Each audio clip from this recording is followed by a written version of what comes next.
Quand j'étais enfant, on m'a souvent conté des histoires dans lesquelles les crapauds finissaient par se transformer en princes. Il fallait pour cela embrasser l'animal, décrit comme visqueux, voire répugnant. C'est vrai que c'est bizarre les pustules qu'il a sur le corps, mais à part ça, il est plutôt attendrissant.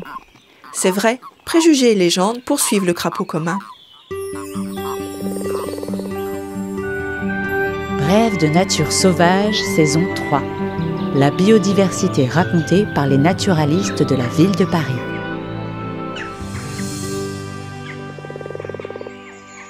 À cause d'un physique considéré par certains comme disgracieux, le plus gros amphibien d'Europe est un animal terrestre à bien mauvaise image.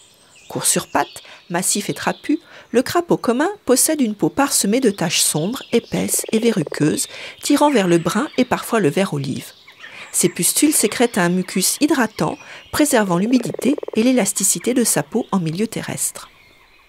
Et comment savoir si on embrasse un prince ou une princesse ?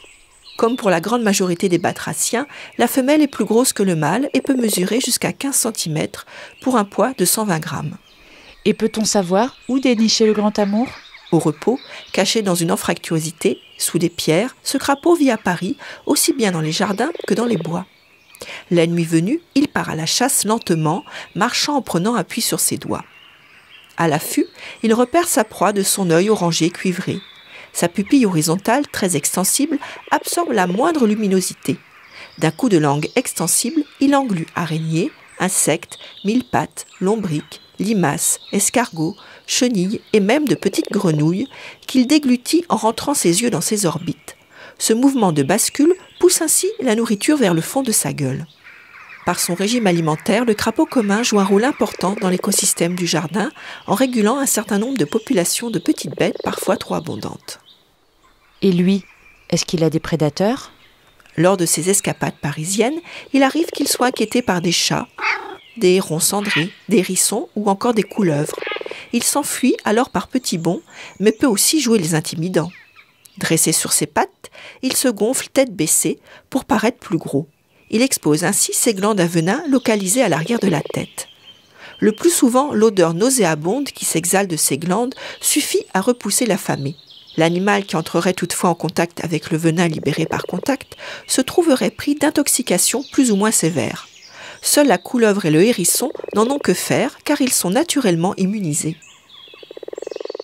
Je commence à mieux comprendre le pourquoi des légendes, moi. De toute façon, le crapaud n'a pas besoin d'être embrassé par un humain. Il se débrouille très bien tout seul, j'imagine. Pendant la période hivernale, le crapaud commun occupe son refuge de l'année passée, une cavité abritée du gel qu'il peut partager avec d'autres congénères. Dans une semi-léthargie, il vit sur ses réserves de graisse jusqu'au printemps. C'est là qu'il rejoint sa mare ou son étang habituel, non loin de son gîte pour s'y reproduire. Pendant la période de reproduction, de février à avril, le mâle émet des coassements discrets, lents et monotones. Dans la pièce d'eau, la concurrence est rude. Une fois choisie, le mâle agrippe le dos de la femelle pour la reproduction. Elle expulse alors ses œufs gélatineux en 2 longs cordons que le mâle féconde aussitôt. Prolifique, chaque femelle dépose entre 5000 et 7000 œufs parmi les herbiers aquatiques, et ce, tous les 2 ans. Mais au final, seuls 2 ou 3 crapauds parviendront à l'âge adulte. 3 semaines plus tard, une larve sans yeux sort d'un œuf pour se transformer petit à petit en tétard, avec l'apparition d'une longue queue, d'une bouche munie de 5 rangées de dents et de 2 yeux. Ce tétard respire alors à l'aide de branchies. Il se nourrit essentiellement d'algues microscopiques et de débris organiques, voire de cadavres au fond de l'eau. Au fil du temps, la queue disparaît de même que les branchies. Les 4 membres se développent et les dents tombent. 3 mois plus tard, la métamorphose est achevée. Le tétard s'est transformé en petit crapaud.